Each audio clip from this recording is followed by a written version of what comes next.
Astagfirullah. Astagfirullah.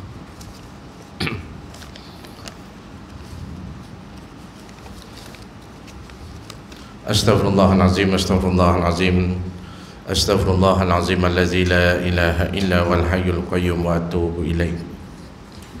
A'udzu billahi samii'il 'alim minasyaitonir rajim. Bismillahirrahmanirrahim. Alhamdulillahi rabbil alamin wassalatu wassalamu ala asrafil anbiya'i wal mursalin wa ala alihi wa sahbihi ajma'in. Rabbi shrah li sadri wa yassir li amri wa hlul 'uqdatam min lisani yafqahu qawli. Wala haula wala quwwata illa billahil aliyil azim. Assalamualaikum warahmatullahi wabarakatuh. Hormati pengurusi Istana Ahli Jawatan Kuasa Surau Jawahar, Taman Sentosa, tuan-tuan imam, tuan-tuan guru, orang-orang alim, tuan-tuan haji, puan-puan hajah, tuan-tuan, puan-puan sedang jemaah yang dirahmati Allah sekalian. Mudah-mudahan sentiasa berada dalam keadaan yang baik-baik saja, dilimpahi rahmat dan hidayah oleh Allah Subhanahu wa taala, ketenangan dalam jiwa dan diberikan keupayaan untuk melakukan amal soleh, diberikan usia yang barakah, kesihatan tubuh badan, disembuhkan daripada segala bentuk penyakit yang terlekat pada tubuh badan, dipermudahkan segala urusan hidup dan urusan rezeki, dijauhkan daripada segala bentuk kesempitan dan juga kesusahan hidup, ancaman wabak dan musibah. Mohon pada Allah SWT, mudah-mudahan Allah SWT eratkan hubungan kekeluargaan dan persaudaraan sama kita umat Islam di seluruh dunia. Dan mudah-mudahan asbab pertemuan kita pada hari ini, pertemuan-pertemuan kita sebelum ini dan pertemuan-pertemuan yang akan datang, insya-Allah adalah pertemuan-pertemuan yang akan dapat membawa kita ni masuk ke dalam syurga bersama-sama, insya-Allah. Jadi alhamdulillah, syukur pada Allah SWT, malam ni kita solat maghrib jemaah diikuti dengan zikrullah dan doa. Mudah-mudahan Allah SWT terima, akan menjadi sebab untuk kita sama-sama menjadi saksi sama kita bahawa kita telah menyahut seruan Allah Subhanahu wa taala dengan melaksanakan apa yang Allah Taala perintah dan meninggalkan apa yang Allah Taala larang. Dan sebab itulah insya-Allah kita jumpa di syurga Allah SWT satu hari nanti, insya-Allah. Jadi tuan-tuan dan puan yang dirahmati Allah sekalian, malam ni kita sambung kuliah kita membicarakan tentang perjalanan hidup Nabi sallallahu alaihi wasallam. Dah masuk tahun baru ni, kita masih lagi berada dalam fasa zaman muda Nabi sallallahu alaihi wasallam. Belum lagi dilantik menjadi rasul. Entah bila nak habis saya pun tak tahulah. Yang lepas kita cerita zaman remaja Nabi sallallahu alaihi wasallam, sifat-sifat peribadi Nabi sallallahu alaihi wasallam. Kemudian Nabi sallallahu alaihi wasallam ikut perniagaan, rombongan perniagaan Siti Khadijah, yang menyebabkan Siti Khadijah ni rasa tertarik dengan Rasulullah sallallahu alaihi wasallam. Kemudian kita cerita pada awalnya tu Nabi sallallahu alaihi wasallam pergi berniaga ke Syam bersama dengan rombongan Siti Khadijah tu. Maka di situ jumpa lagi seorang pendeta yang namanya Nastura. Ini biasa jarang orang cerita, biasa kita dengar orang cerita tentang Bukhairah itu, iaitu pendeta yang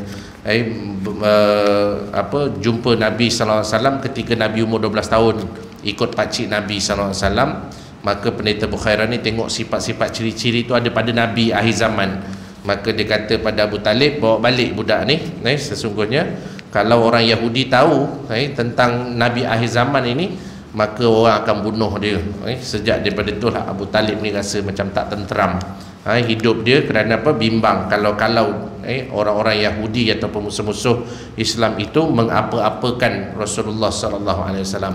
Pun walaupun akhirnya Abu Talib itu tahu tentang kenabian itu, tentang nabian Rasulullah SAW itu, tetapi Allah Ta'ala tak campakkan hidayah dalam diri dia, sehinggalah Nabi SAW menangis di saat kematian bapa saudara dia. Maka satu ketika orang tanya pada Rasulullah SAW, ya Rasulullah, engkau kan Nabi, takkanlah engkau tak boleh bagi syafaat kepada bapa saudara engkau, wahai Rasulullah? Maka Nabi SAW kata, ada, aku bagi syafaat pada bapa saudara aku. Dia akan menerima hukuman yang paling ringan sekali di dalam neraka Allah SWT, digantung, kemudian dipakaikan kasut daripada api neraka, mengikut sebagai pendapat. dan dibakar kakinya itu sampai ke aras buku lali. Bila dibakar, disalai sampai kat buku lali itu, apinya menjulang sampai ke paras buku lali saja, maka menggelegaklah kepala otak dia itu. Maka itu yang disebut oleh majoriti ulama seringan-ringan hukuman dekat dalam neraka Allah SWT. Orang beriman kena hukum tak? Ada kena hukum sebab dia menderhaka. Orang beriman ni masuk syurga juga akhirnya. Tetapi bagi orang kafir ni, mengikut fahaman akidah Ahlus Sunnah wal Jamaah, orang kafir ni dia akan masuk dalam neraka ni muabbad sampai bila-bila. Tapi kalau orang beriman, dia buat dosa, dia menjalani hukuman dia. Semayang macam biasa, takut pada Allah, tahu. Tetapi buat juga maksiat pada Allah Ta'ala. Buat maksiat, mengumpat juga, fitnah juga, gosip-gosip juga, membawang juga. Akhirnya dengan dosa membawang dia tu masuk dalam neraka, ya, masuk dalam neraka. Tetapi sampai satu peringkat, setelah dia menjalani proses hukuman tadi tu, dia akan dimasukkan juga ke dalam syurga Allah Subhanahu Wa Ta'ala. Persoalannya, sanggup ke kita nak masuk neraka dulu? Sebab satu detik di akhirat esok sama macam 1000 tahun di dunia. Paling kurang lah nak dianggapkan mengikut nisbah masa tu, 1 saat di akhirat esok di syurga atau neraka sama macam 1000 tahun di dunia. Yang kita hidup ni umur pun belum sampai 100 tahun, lebih-lebih pun 80 tahun, 70 tahun, itu pun rasa macam dah lama hidup atas muka bumi ni. Cuba bayangkan 1 saat di akhirat esok sama macam 1000 tahun di dunia. Tak capai 1000 tahun. Umat-umat Nabi lain dulu umurnya panjang-panjang. Umat Nabi Allah Hud alaihissalam pernah saya cerita, umurnya lebih kurang dalam 1000 tahun. Lebih kurang rata-rata gitulah. Umat Nabi Allah Saleh alaihissalam umurnya 600 tahun. Gitu. Kalau tuan-tuan umur dalam 70 tahun, macam baby dia je lah, macam budak-budak zaman dia je lah, senang cakap gitu. Ini umur 78 tahun, orang dah tanya dah makan apalah, badannya sehat lagi, cerita itu. Umur sampai 100 tahun dah dikaji-kaji dah manusia ni, macam mana umurnya panjang, makan apa ni, pokok apa, rumput apa dimakan ni, cerita gitu. Ini mesti tak makan cekedis ni, tak makan coklat ni, tak makan cheese ni, agaknya gitulah dikaji-kaji. Berapa umur? 100 tahun, 110 tahun. Padahal umat Nabi Allah Saleh umur 600 tahun, umat Nabi Allah Zulkifli umur sampai 3000 tahun. Ini pernah saya ceritakan dulu. Umat Nabi Muhammad memang Nabi pernah mohon pada Allah SWT supaya umat dia ni jangan panjang sangat, jadi umurnya paling pendek sekali di antara umat manusia tu, iaitu umat Nabi Muhammad SAW. Rata-rata dalam 60, 70, 80, 90, jarang-jarang jumpa 100, 110 dan ke atas. Kalau ada pun orang dah kagum sungguh lah. Masuk dalam surat khabar, orang tertua di dunia mati berapa? 100 tahun. Kalau umat Nabi Allah Saleh tengok tu senyum aja dia. Umat Nabi Allah Hud alaihissalam tengok senyum je. Alah, kita orang umur 1000 tahun, dia baru 100 tahun dah kecoh-kecoh. Gitulah nak tunjukkan. Tapi nak sebutkan 1000 tahun tu pun kita tak capai, tuan-tuan. Punyalah lamanya ceritanya begitu, tapi rupa-rupanya 1 saat je dekat akhirat. Ini syafaat yang Nabi bagi kepada bapa saudara dia, walaupun dia dalam keadaan kafir itu, ialah dia berdoa pada Allah SWT supaya bapa saudara itu tadi diberikan ihsan, dan akhirnya ihsan itu adalah dihukum dengan hukuman yang paling ringan di dalam neraka Allah SWT. Orang beriman masuk dalam neraka tu, orang yang beriman melakukan dosa masuk neraka. Hukumannya dahsyat tak? Dahsyat.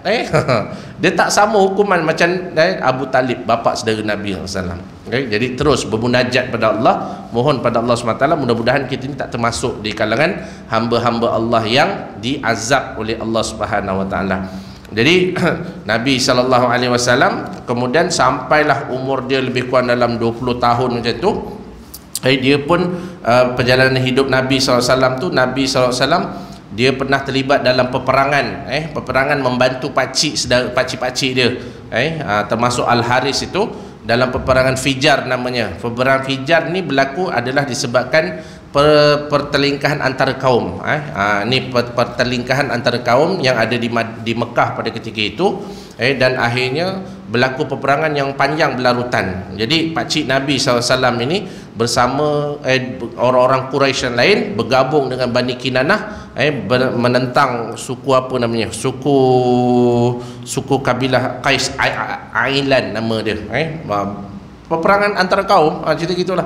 Macam 13 Mei macam tu lah. Itu lama. Jadi akhirnya kalahlah suku Qais tadi tu. Dulu mula-mula Qais yang menang, lepas tu suku Kinanah pula yang menang. Kemudian berlakulah peperangan, dan peperangan itu akhirnya membawa kepada satu perjanjian ataupun perjanjian damai yang dinamakan perjanjian Al-Fudul. Perjanjian Al-Fudul ni berlaku disebabkan apa? Dulu dekat Mekah dulu tu, Mekah kan jadi pusat perdagangan di negara Arab pada ketika itu. Itu yang siapa namanya tu, Abrahah bin Asram tu, dia rasa sakit hati dengan Mekah ni. Kerana sakit hatinya kenapa? Kerana Mekah ni maju. Negeri di bawah jajahan dia itu Yaman kan sejuk, lebih sejuk daripada Mekah, tetapi orang tak berniaga dekat Mekah, dekat Yaman sana tu. Sehingga dia kaji-kaji dan dia dapati bahawa di Mekah itu ada satu bangunan yang dibina oleh Nabi Allah Ibrahim AS bersama dengan Nabi Allah Ismail, anak dia, yang dinamakan Kaabah itu. Tempat orang-orang datang ke situ dan mereka ni bertawaf. Walaupun mereka ni kalangan orang jahiliah, mereka bertawaf di Kaabah itu. Jadi rasa sakit hati tadi itu hingga menyebabkan dia membina satu gereja. Dia orang Nasrani daripada mana? Daripada Utopia sana tu, kerajaan Habasyah. Lantik dia jadi gubernur Yaman, maka dia pun rasa macam kita perlu bersaing. Perjanjian persaingan sehat pada ketika itu, dia buat satu gereja namanya Qalishi. Gereja tu sebiji bentuknya macam Kaabah tu. Lebih tinggi daripada Kaabah. Kaabah dulu tingginya lebih kurang dalam, tinggi Kaabah ni lebih kurang dalam 9 hasta. Bukan 9 hasta, dia pendek je, dia tak tinggi. Kaabah tu dulu pendek je bentuk dia. Tapi lepas dibina semula, dia jadi lebih tinggi lah. Kaabah ni saya pun tak ingat lah Kaabah ni tuan-tuan. Kaabah ni dulu tinggi dia biasa dalam 9 hasta saja. Tu dia punya batu yang dibina tu, kemudian disambungkan zaman Nabi Allah Ibrahim AS. Kemudian dibina semula selepas berlaku banjir besar pada ketika itu. Tak payahlah cerita tu. Jadi koalisi itu walaupun dah dibuat cantik, tetapi dia tidak menjadi daya tarik kepada orang-orang Yaman, orang luar ke Yaman. Maka disitulah bermulanya pertarungan rasa dengki, dan akhirnya dia mengutuskan tentera-tentera bergajah, Abrahah nama dia. Jadi nak sebutkan satu ketika ni berlaku peperangan Fijar itu hingga menyebabkan adanya perjanjian Fudul nama dia. Ni jarang orang cerita perjanjian Fudul ni sebab apa?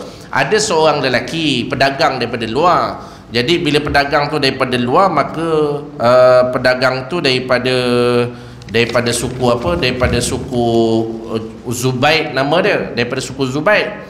Jadi bila dia berniaga, ada pembesar Mekah pada ketika itu namanya Al-As bin Wail Asy-Syahmi. Dia ni pembesar, orang kaya lah kat Mekah tu. Maka bila dia berurus niaga dengan lelaki kabilah Zubaid ni, maka dia telah dizalimi. Maknanya dia telah kena tipu lah. Ambil barang tapi tak nak bayar. Ni perangai ni tuan-tuan. Perangai ambil barang tak nak bayar ni tuan-tuan, dia perangai orang jahiliah tuan-tuan. Gangster-gangster zaman muda Nabi SAW. Ada orang jahiliah ni, antara budaya dia yang berkuasa, dia akan menindas orang-orang yang berada di bawah dia. Termasuklah peniaga-peniaga kecil ni, apabila berurus niaga dengan pedagang-pedagang besar ataupun toki-toki besar ni, maka toki-toki besar ni suka membuli. Ini perangai orang jahiliah tuan-tuan. Sebab tu Islam ni dibawa oleh Rasulullah SAW. Nabi tunjuk cara berniaga. Itu yang nanti kita lihat zaman dia berniaga barang-barang dagangan Sayyidatina Khadijah radhiyallahu anha. Nabi telah menunjukkan cara perniagaan yang bagus. Jadi pada ketika itu lelaki Bani Zubaid ni, dia pun tak boleh nak melawan pun Al-As tadi. Oleh kerana dia tak boleh nak melawan Al-As bin Wail tadi tu, maka dia pun nak meluahkan tu, tak tahu macam mana cara dia nak meluahkan.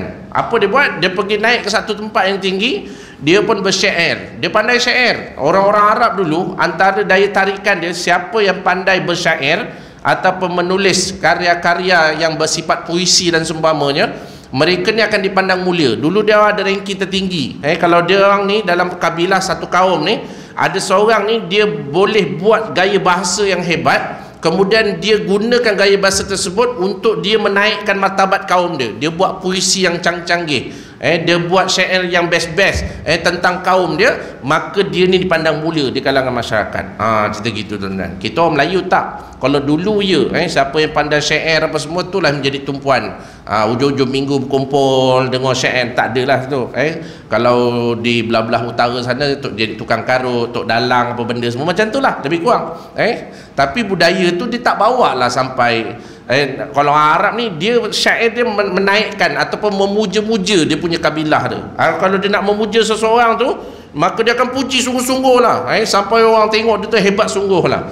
Tetapi bila Islam tu datang, maka Islam ni telah mengubah corak gaya bahasa syair-syair Arab ni tuan-tuan, memuji-muji dan juga menaikkan martabat Islam itu dan juga memuliakan Rasulullah sallallahu alaihi wasallam dan meletakkan Allah Subhanahu taala tu pada darjat yang sangat tinggi. Itu bezanya puisi zaman jahiliyah dengan puisi zaman syair-syair zaman Rasulullah sallallahu alaihi wasallam. Sebab tu Nabi SAW bila dia jadi Rasul, Nabi SAW tak halang orang baca syair ni, tak halang. Syair ni tuan-tuan nak faham macam ni lah, qasidah-qasidah tu lah, macam berzanji ke, selawat atas Nabi lah, yang kita baca Tala'al badrun alaina sallallahu ala Muhammad, itu syair lah, syair. Jadi ceritanya bukan sekarang je kita berqasidah bersyair ni. Qasidah syair ni dah sejak berlaku zaman jahiliyah lagi. Tetapi pada zaman Islam itu datang ke yang dibawa oleh Rasulullah SAW, syair itu gaya bahasanya kecenderungannya dah bertukar ke arah Islamik, yang lebih Islamik. Jadi tak ada masalah. Kadang-kadang kita dengar nasyid-nasyid apa semua, kita tak boleh cakap ni sesat, tak boleh. Kerana apa? Dalam banyak ayat-ayat ataupun dalam lirik-lirik lagu tu banyak memuji Allah, bersifat ketuhanan dan seumpamanya. Tak ada masalah yang itu ceritanya. Sebab Nabi pun tak pernah halang pun ketika Nabi SAW berhijrah daripada kota Mekah, kota Madinah. Nabi SAW jalan dekat satu perkampungan orang Najjar, Bani Najjar itu. Yang bersyair ni bukan orang lelaki, yang bersyair ni orang perempuan. Satu grup ni orang perempuan ni bersyair, ya Rasulullah, alangkah bahagianya kalau engkau dapat bertandang ke tempat kami, sesungguhnya kami sangat kasih pada engkau ya Rasulullah. Sampai Nabi SAW berhentikan unta dia kejap tu. Nabi kata dengan orang perempuan yang sedang berqasidah tu, Nabi SAW kata, sesungguhnya aku juga mengasihi kalian. Nampak Nabi SAW tidak menghalang mereka ni untuk berqasidah, memuji-muji Nabi SAW, mengagung-agungkan Allah Subhanahu wa taala, kerana perkara itu adalah perkara yang tidak dilarang. Jadi lelaki ni tadi dia nak mengeluarkan rasa tak puas dia dengan Al-As bin Wail pada ketika itu, maka dia menggunakan kemahiran dia untuk bersyair, dan dia pun ceritalah tentang kezaliman yang berlaku ke atas diri dia daripada seorang pembesar di Mekah apa benda semua. Maka pada ketika itu syair dia ni best ni ceritanya. Masa tu umur Nabi baru 20 tahun. Jadi orang tertarik dengan syair dia ni. Akhirnya pembesar-pembesar Mekah ni yang memang cintakan kedamaian, keamanan ni, dia pun panggil lelaki ni, apa sebenarnya yang berlaku? Dia kata, sebenarnya aku berniaga, aku ni dah kena tipu dengan Al-As bin Wail, tapi aku tak berani sebab dia orang berpengaruh kat Mekah dan semamanya. Maka akhirnya pembesar-pembesar Mekah ni dia buat satu perjanjian. Perjanjian tu adalah perjanjian Al-Fudul. Sebab tu Mekah aman tuan-tuan selepas tu. Kenapa? Kerana Mekah itu telah dipayungi oleh perjanjian Al-Fudul, perjanjian yang melindungi orang-orang yang dizalimi di Mekah. Siapa yang melakukan kezaliman dekat Mekah, maka orang itu akan dihukum, walaupun pada peringkat dia dibunuh sekalipun, peringkat macam tu. Jadi orang Mekah ni dia tak beranilah nak buat benda-benda tak elok kepada orang lain, termasuklah orang yang berada di bawah jagaan, orang-orang yang berada di bawah, contohnya toki-toki besar tadi, tak boleh nak membuli. Jadi lagi ramailah pedagang-pedagang tu masuk ke Mekah. Ini daya tarikan. Kenapa? Kerana keselamatan itu terjamin. Itu yang menyebabkan pedagang hebat. Jadi tuan-tuan, kita ni kalau nak berniaga tuan-tuan, kita kena cari tempat yang strategik. Jangan kita berniaga kat tempat lorong-lorong, kat situ tempat gangster-gangster berkumpul, memang taklah orang nak datang. Bila lalu jalan tu je kena ugut, bila jalan tu kena samun dan sebagainya. Kalau berniaga ni cari tempat yang strategik, tempat yang selamat, iaitu sebenarnya. Jadi seorang dalam konteks sekarang ni, orang pasang CCTV dan sebagainya, itu adalah salah satu bentuk keselamatan yang boleh kita buat. Orang kata, alah, niaga kecil-kecil pun nak pakai jaga kat depan kedai dia. Itu yang menyebabkan orang lebih confident masuk. Setiap jaga tu pula pakai machine gun pula tu. Kalau ada lah, memang tak ada lah, gurau je. Ini tak, jaga pegang cota. Mana nak larinya perompak ni. Cuba pegang machine gun, kau berani nak kena sebiji kat situ tuan-tuan. Jadi itu yang disebutkan, begitulah keadaannya. Cuma peraturan pada zaman itu dibawalah siapa zaman Islam tu datang. Antaranya apa? Sistem perhambaan tu masih ada. Kan tu orang kata, lah ustaz kata nak aman, tetapi sistem perhambaan ini tidak dimansuhkan. Siapa yang dapat menawan seseorang dalam peperangan, maka orang yang ditawan itu akan menjadi hamba kepada tuan dia. Dan hamba itu boleh dijual beli. Itu kalau kita tengok cerita P. Ramlee tu, saksi 20% tu tuan-tuan kan kena jual tu. 3 Abdul tu kan kena jual, cerita gitu. Macam itulah. Maka hamba-hamba tu boleh dijual. Malah hamba-hamba ini boleh diseksa pula. Tapi datang peri kemanusiaan, zaman Islam datang tu, maka Islam telah memansuhkan sistem perhambaan. Kalau dulu tuan membunuh hambanya yang degil tu, maka tuan tu tidak boleh jatuhkan hukuman. Sampai dekat macam tu ceritanya. Seorang sahabat Nabi SAW yang juga Abu Muslim Al-Khawlani, dia punya tuan dia namanya Ummu Ammar. Ummu Ammar pada ketika itu, dia ni kan bila dia masuk Islam, dia mahir ilmu Al-Quran. Dialah yang mengajar adik kepada Sayyidina Umar Al-Khattab membaca ayat suci Al-Quran bersama dengan suami dia.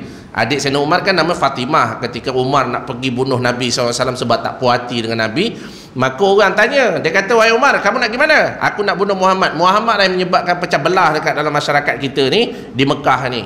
Mekah ni aman je sebab dialah berlaku pecah belah. Akhirnya lelaki ni pun kata, wahai Umar, kamu sibuk nak bunuh Muhammad, adik kamu sendiri pun telah memeluk agama Muhammad. Wah, tersantap dia.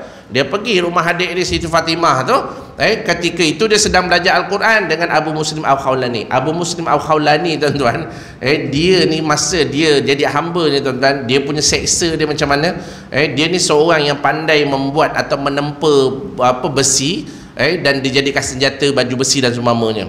Jadi nak sebutkan Abu Muslim ni, dia kata apa? Disebutkan kan ketika Umar datang kan dia menjorok pada kes itu.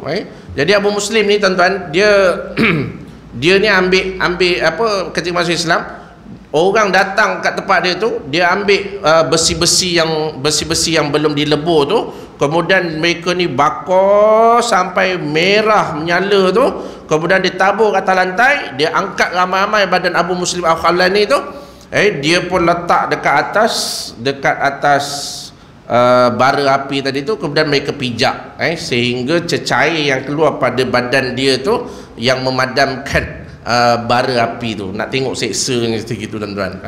Ni antara seksaan yang dialami. Jadi Ummu Ammar pada ketika itu, adakah orang tangkap dia? Tak, jawapannya. Sebab apa? Sebab dia adalah tuan kepada Abu Muslim ni. Tuan dia. Yang ni tuan-tuan, Abu Muslim, kalau tak saya nama dia, ataupun saya rasa Abu Muslim Al-Khawlani nama dia. Jadi pada ketika itu, Ummu Ammar ni bila dia beritahu, oi degil sangat ni, tak dengar kata, akhirnya apa yang berlaku tuan-tuan, dia pun ambil apa, bila dia buat macam tu, Nabi lalu dan Nabi tengok, Nabi nangis dan Nabi berdoa. Jadi bila Nabi doa tuan-tuan, pendek ceritalah, akhirnya Ummu Ammar ni dia kena sakit kepala teramat sangat. Dia sakit sangat, bukan migrain, lagi teruk daripada migrain. Dah makan ubat, painkiller, semua tak boleh lah, hantar kepala, semua tak okey. Gitulah. Kalau ada lah ubat dulu tu, jangan percaya sangat, ustaz. Dulu mana ada painkiller, ustaz? Tak ada, contoh je lah. Macam-macam ubat dah dia buat ni. Dia dah makan dah, masih tak okey lagi, hantar kepala tak boleh. Sehingga orang kata apa? Dia kata, wahai Ummu Ammar, kamu ambil satu besi, kemudian kamu bakar, kemudian kamu letak ke kepala kamu, cecah ni, bara api ni, besi yang dipanah cecah. Begitu. Nak sebutkan dia buat betul-betul, ada penangan mengatakan dia hilang sakit dia tadi dengan sebab macam tu. Allah Ta'ala tunjuk time macam tu juga. Kau seksa hamba engkau ni, engkau pun kena juga cecah kepala engkau dengan besi tadi, baru okey. Tapi bukanlah kita sakit kepala balik, nanti pening kepala tengok bini membebel je kan, kita sakit kepala, kepala dah mula pening, dah tinggi dah naik, kita pun ambil besi kat dapur tu, pisau ke apa, dah merah tu, kita cecah kepala. Yang itu saya tak ajar tuan-tuan, saya nak tunjuk tu. Orang jauh cakap kualat tu, itulah nyeksa orang yang tak salah, cerita gitu tuan-tuan. Jadi itu antaranya lah. Dia tak diseksa. Tapi dalam perjanjian Fudul pada Nabi, ketika Nabi SAW umur 20 tahun tu, Nabi SAW Dia kata aku suka dengan perjanjian itu, lebih aku suka daripada unta merah. Unta kat dalam zaman Nabi SAW, unta antara unta yang terbaik bakanya adalah unta merah nama dia. Orang kata bulunya macam kemerahan gitulah. Mahal sungguh, Mercedes lah zaman sekarang ni. Porsche ke apa benda lah, ceritanya Ferrari ke begitulah. Jadi Nabi SAW suka dengan perdamaian ni, kedamaian yang ada kat Mekah ketika itu, disebabkan perjanjian Al-Fudul ni lah. Orang-orang pembesar-besar Mekah tadi telah membuat kesepakatan, siapa yang menghukum, siapa yang menzalimi orang yang tidak bersalah, orang yang lemah, maka dia akan ditangkap dan diadili dan dihukum, termasuklah hukuman bunuh. Jadi orang tak berani lah nak buat benda-benda tak elok. Nabi kata aku suka dengan perjanjian tersebut. Ini punya Nabi cerita zaman muda Nabi ni. Nabi cerita zaman tu perjanjian Fudul aku suka sangat lah pada ketika itu. Termasuk dalam orang Quraisy lah, bani-bani kabilah-kabilah ataupun puak-puak yang ada dekat Mekah tu, mereka telah mengikat janji setia dan Mekah tu damai lah, dan tamatlah peperangan Fijar, peperangan antara kaum tadi. Kerana apa? Mereka bersepakat. Sebab tu dalam perkara baik ni tuan-tuan, kita tak susah untuk nak cari kesepakatan. Biasanya kalau benda tu melibatkan perkara yang Allah Ta'ala murka, biasanya dia memang susah nak sepakat. Susah nak sepakat ataupun dia mendatangkan kesan yang tak elok. Senang cakap itulah. Cuba hari ni cakap, okey hari ni kita semayang maghrib sama-sama. Semayang maghrib tu semayang yang dituntut dalam Islam. Semayang maghrib, hari ni semua semayang maghrib 3 rakaat. Memang semua orang setuju semayang maghrib 3 rakaat. Tanyalah ada tak orang tak setuju semayang maghrib 3 rakaat? Mana ada? Semua orang setuju semayang maghrib 3 rakaat. Sebab apa? Sebab tu benda tu adalah perintah Allah Subhanahu Wa Taala. Cuba kalau hari ni ada seorang kata, okey tuan-tuan, selepas kita sembahyang Isyak hari ni, jom kita rembat selipar orang yang datang kat masjid ni, termasuklah selipar Ustaz Fakhur Razi yang datang ceramah malam ni. Biar dia tak payah balik, duduk kat rumah, balik nanti kaki ayam. Naik motor tuan-tuan hari ni tuan-tuan. Saya naik motor hari ni. Macam gitu. Agak-agaknya yang mencadang tadi tu ada dapat sokongan tak? Kalau di kalangan orang dalam masjid ni semua yang baik-baik, dia takkan sokong. Kenapa? Perkara itu adalah perkara bercanggah dengan agama. Tapi kalau dia kata kalaulah dalam surau dia bukan orang agama, orang yang memang satu kepala dengan dia tu, maka habis dia puasa hilang. Gitu tuan-tuan cerita. Ini. Jadi dalam benda baik ni Nabi SAW suka sangat. Suka sangat daripada dulu pun. Watak Nabi SAW ni bila melibatkan benda baik dia akan jadi okey. Tapi benda tak baik ada je benda tak kena. Kan Nabi SAW mengembala kambing dengan kawan dia pada ketika itu. Di Mekah kan kalau ada majlis-majlis kerajaan malam tu kan ada macam joget lambak apa benda gitulah. Bukan saya cakap, itu bahasa saya lah, senang cakap gitulah. Zaman dia tu orang Arab lah agaknya gitu, main alat muzik apa semua. Jadi kawan-kawan Nabi SAW zaman seangkatan, zaman muda, kanak-kanak, zaman remaja dia kata, oi Muhammad kau tak pergi rugi lah, memang best gila malam tu ada gendang-gendang apa joget-joget cerita gitu kan. Dia macam Nabi SAW pun yalah, mungkin sebab kita ni kalau bergaul dengan kawan-kawan kita kadang-kadang lah nak layankan je, bukan suka sangat pun. Jadi Nabi SAW bila orang dah cerita tu, Nabi macam tertarik, Nabi pun pergi. Nak sebutkan majlis kerajaan tu bila Nabi pergi, Nabi akan tertidur sampai je Nabi mesti ngantuk. Macam itu. Tuan-tuan, tu pertolongan Allah tu datang tu, hidup penuh barakah, Allah Ta'ala jaga daripada kecil sampailah wafatnya Nabi SAW. Nabi dijaga oleh Allah Subhanahu Wa Ta'ala. Cuba tuan-tuan tengok TV cerita joget-joget tu otai masih berbisa ke apa gitulah gitu kan. Tengok orang tua-tua yang nyanyi dalam tu kan, dondang sayang lah apalah, cerita lagu macam. Cuba kita duduk depan TV tu, kita tengok tu, kita rasa macam seronok ke tak seronok? Kalau kita rasa seronok tu something wrong tak kena dalam diri kita tuan-tuan. Tapi kalau kita tengok tu kita cakap anak bini kau ni kan dah tua beda. Panggil anak kita, kau kan dah besar, takkanlah cerita-cerita macam ni kau nak tengok. Yang mana satu kita punya pilihan tuan-tuan? Kalau pilihan kita penduduk depan TV sungguh-sungguh nak dengar, ya Allah minggu lepas dah tersingkir dah, macam mana boleh masuk balik. Kalau ada perangai macam tu, memang alamat dah ada benda tak kena dalam diri kita. Sebab apa? Nabi SAW cuba nak pergi tu 2 kali, akhirnya Nabi ditidurkan sampai subuh. Jadi Nabi lepas tu Nabi malah aku nak pergilah. Kalau pergi mesti mengantuk. Maknanya apa? Tak ada satu benda yang boleh menarik jiwanya itu. Kerana apa? Kerana itu sifatnya kelalaian, terhiburan dan sumpamanya. Berhibur boleh tak? Jawapannya boleh, berhibur tak ada masalah.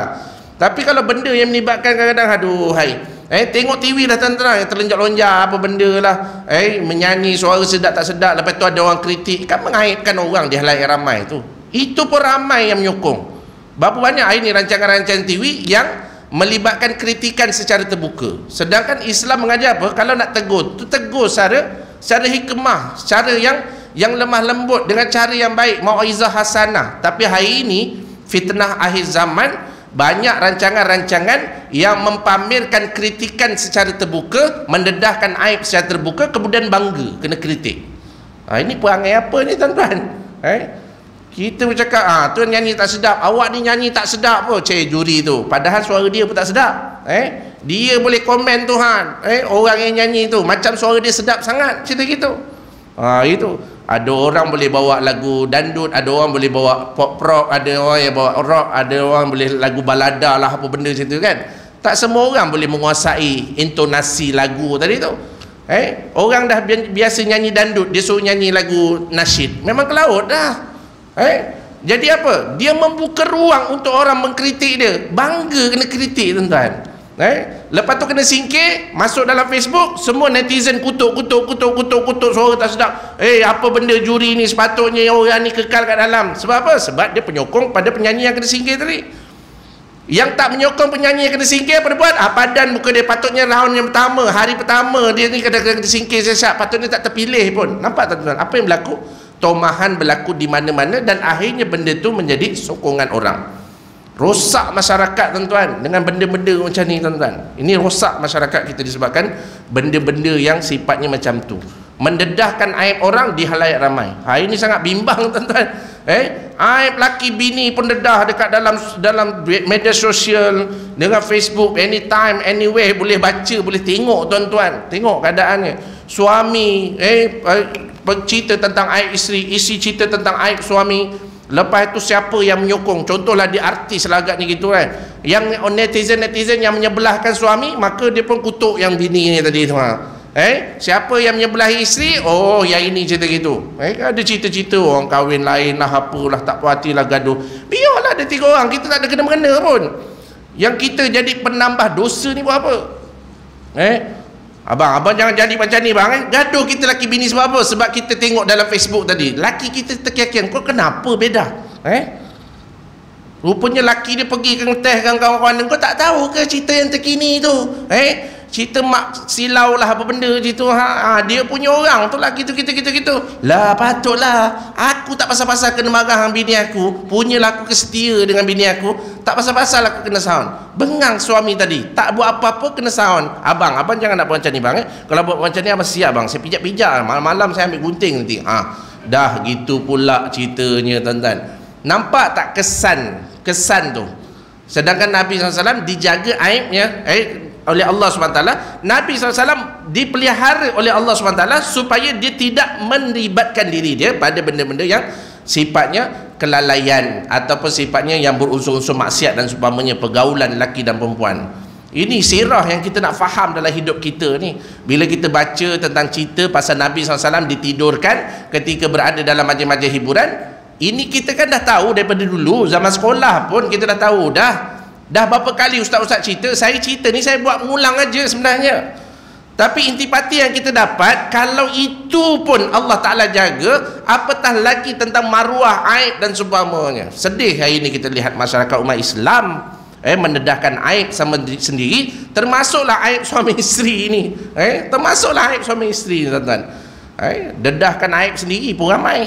Mendedahkan aib sendiri, buat pembedahan plastik lah, buat aib sendirilah, cerita pasal dia buat hubungan seks dengan suami dia, dah diam-diam sudah cerita dalam kalam tu buat apa? Ini tuan-tuan, akhirnya orang akan nampak tak senonoh betul lah, dah lah pakai tudung tapi perangai macam apa. Nampak tak tuan-tuan? Watak orang pakai tudung tutup aurat ni watak orang yang baik, tetapi apabila telah didedahkan benda-benda yang mengaibkan diri dia sendiri, menunjukkan watak karakter yang tak okey, dia akan jadi masalah. Ini yang berlaku dalam masyarakat. Sebab tu Nabi SAW ni dia suka yang baik-baik je. Benda yang melibatkan penderahakaan ataupun benda yang Allah tak suka ni, biasanya dia akan berakhir dengan satu bentuk yang menyedihkan, mendukacitakan dan seumpamanya. Ini dia akan berlaku. Hakikat dunia pada hari macam itulah. Orang buat benda baik, balasnya balik baik. Orang buat benda buruk, balasannya pun buruk juga lah, ceritanya begitu. Termasuklah mengaibkan diri dia. Lepas tu bila orang kecam, dia koyak, dia jadi macam tak berhati. Dia komplain balik, dia komen balik. yang dedahkan siapa? Diri sendiri. Tuan-tuan.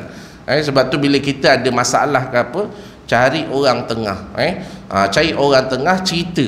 Orang tu mesti orang yang betul. Jangan orang yang nyebelahkan kita, memang tak settle lah. Jiran rumah kita pun satu kepala dengan kita, dia pun senasib dengan kita, kita ngadu dengan dia, memang dia akan nyokong kita je lah. Ini tuan-tuan. Sebab tu dalam Islam pun Nabi SAW sebut apa tahu? Nabi SAW kata, sampaikan Nabi SAW sebut, dia kata, siapa yang mengucap apabila seorang tu melakukan kebaikan kepada diri dia, melakukan kebaikan pada diri dia, maka Nabi kata apa? Siapa yang orang lakukan kebaikan pada diri dia, kemudian dia mengucapkan kalimah jazakallahu khairan, semoga Allah membalasnya dengan kebaikan, semoga Allah membalas kamu tu dengan kebaikan, jazakillahu khairan, semoga Allah membalas dengan kebaikan tu untuk orang perempuan, jazakallahu khairan bagi orang lelaki, gitu. Maka Nabi kata apa? Sesungguhnya dia telah mendapat pujian yang terbaik. Hadis sahih kata. Siapa yang memuji tadi tu? Allah Subhanahu wa taala memberi pujian baik. Disebabkan apa? Sebab kita sebut jazakallahu khairan, menghargai kebaikan yang orang telah bagi pada diri kita. Kok gaduh suami isteri, kahwin berapa tahun Pak Haji? Saya dah kahwin dekat 40 tahun dah Ustaz. Saya dah kahwin dah 30 tahun dah Ustaz. Cerita gitu. Saya tak sangka pula perangai dia macam tu. Dia nak cerita buruk bini dia. Takkanlah tak ada baik langsung si isteri tadi tu. Iaitu sedangkan Nabi kata jazakallahu khairan, semoga Allah Taala membalas kamu dengan kebaikan. Nabi kata Allah Taala akan, sesungguhnya dia telah mendapat pujian yang terbaik daripada Allah SWT. Kita ni kerja nak melenting, isi masak tak masak, isi masak tak sedap, apa kau ingat ni, garam tumpah lori garam accident depan rumah kita ke apa? Kau ingat apa? Mentang-mentang garam murah. Susah sangat ke cakap yang terima kasih banyaklah masa untuk awak, masa untuk abang, dah 40 tahun 30 tahun dah kita kahwin, awak tak berjemu-jemu masa untuk abang. Ya Allah, abang kalau kumpul-kumpul tenaga awak ni, saya rasa abang tak mampu nak buat. Hari ni masakan awak sedap sungguh lah, tapi kalau dapat kurangkan sikit garam, alangkah bahagianya hidup abang. Kenapa bang? Cerita dia tu. Tak ada apa, abang saja dia cakap itu. Isi pun rasa, ya Allah bang, masin bang, minta maaf banyak bang. Tak apalah, sesekali sesekali kadang-kadang kita lupa, kadang-kadang kita ingat gula, rupanya garam. Cerita gitu. Kan bahagia si isteri tadi. Ini tak, garam lebih kena marah, garam kurang kena marah, lebih gula kena marah. Aku ni kerja mana kau bagi aku gula pernah suruh aku mati cepat ke apa? Iaitu susah sangat ke nak cakap benda yang baik-baik dalam hidup kita ni. Sebab tu Nabi SAW kata-katanya pun penuh dengan hikmah. Sebab tu Nabi SAW ni dipercayai oleh orang-orang Mekah, sama ada orang tu Islam ataupun orang kafir. Ketika Nabi SAW sebelum berhijrah tu kan, Nabi SAW amanahkan kepada Sayyidina Ali barang-barang yang orang minta Nabi jaga. Nanti bila aku dah keluar daripada Mekah ni, kamu pulang balik harta ni, sebab orang ni suruh aku simpan. Kenapa? Nabi ni baik orangnya, amanah dalam ramai-ramai orang kat Mekah tu. Orang percayakan Nabi SAW untuk simpan barang dia. Adakah yang minta simpan barang tu orang Islam? Tak, campur-campur. Orang bukan Islam pun minta Nabi tadi tolong simpan barang. Sampai peringkat macam tu sekali. Hebat Nabi SAW. Nabi SAW pergi jumpa orang sakit, ziarah orang sakit. Nabi kata apa? La ba'sa, tahur insya-Allah. Itu kalimah Nabi SAW kata pada orang, ada seorang sahabat Nabi yang sakit kuat lah. Dia pun datang, la ba'sa, tak apa-apa, dia kata macam tu. Tak apa-apa insya-Allah. Dia kata Allah Ta'ala nak bersihkan dosa kita, Allah Ta'ala akan bersihkan dosa-dosa kamu insya-Allah. Padahal Nabi tahu orang ni sakit tenat, orang sakit dah kuat dah. Ini tak, kita datang ni tengok member sakit, Mat. Kalau kau tak isap rokok dulu tak jadi macam ni, Mat. Kan sakit hati dengar, tuan-tuan. Padahal masa ngeteh tu rokok sama-sama. Cumanya nasib kita baik sikit daripada dia. Dia ni sebab dia isap rokok lebih sikit daripada kita, dia sakit yang kuat dulu.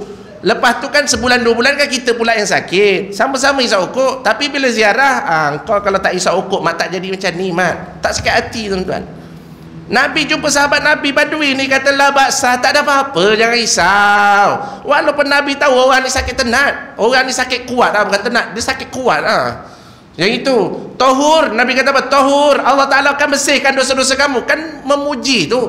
Kan dalam bentuk motivasi begitu. Sebab Nabi kata sakit itu menghapuskan dosa-dosa.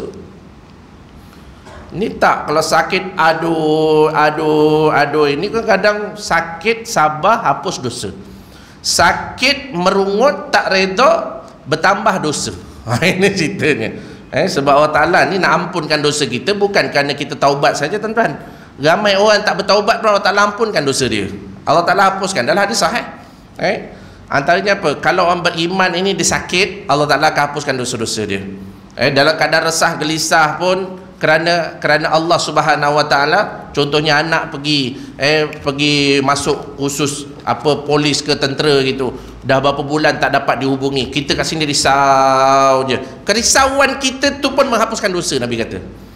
Ini sedih kita pun menghapuskan dosa. Hiba pun Nabi kata, hiba ghammi hamin hazan wa ghammin, rasa hiba ni mana? Contoh suami dah meninggal. Suami meninggal apa? Sebab apa? Masa suami tengah dengar ceramah, suami meninggal. Dekat Surau Johar ni pula tu, tambah setosa. Meninggal dia tengah dengar ceramah ni.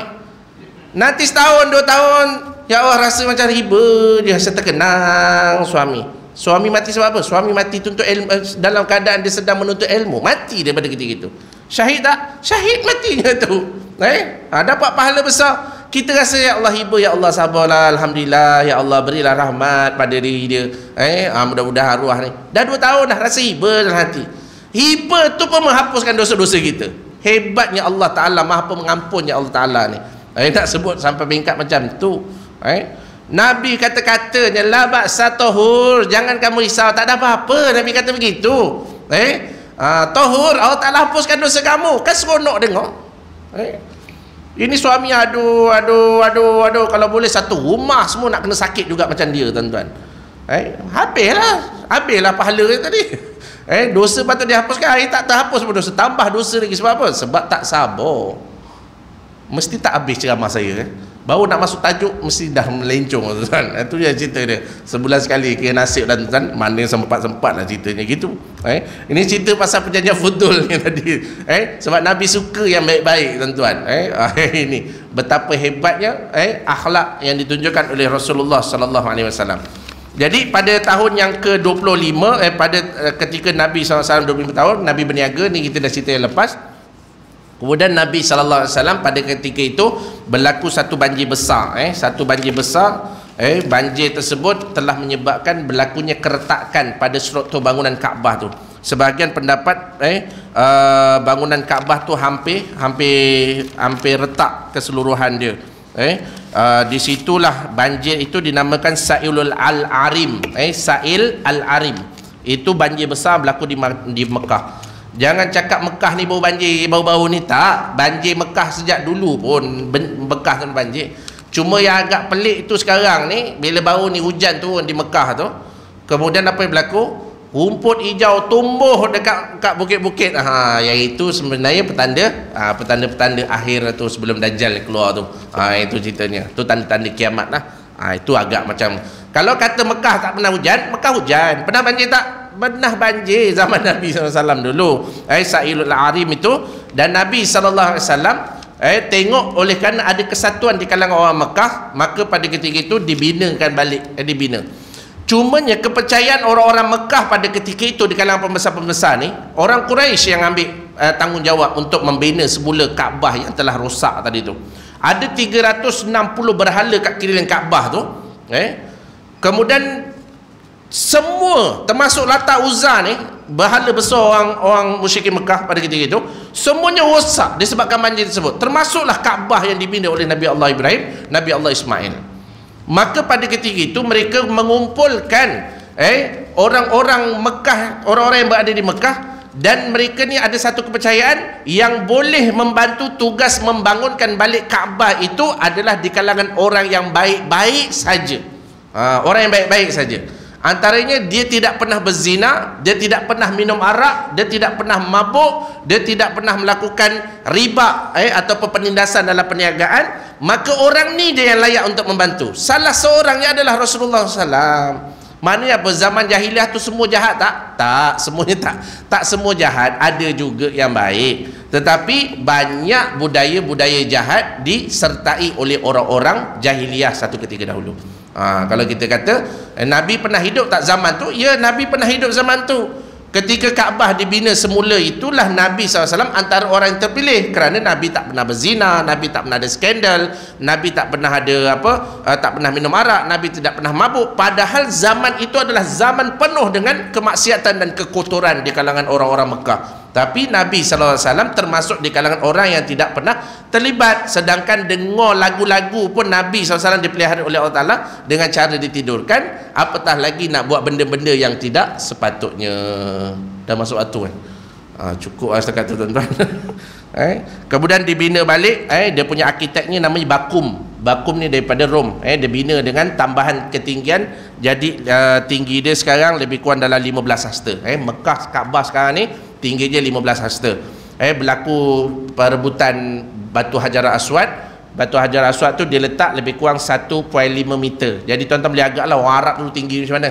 Bila dia tunduk cium batu Hajar Aswad tu tinggi lebih kurang dalam 2 meter setiap orang. Kita ni orang Melayu ni pendek-pendek orangnya gitu.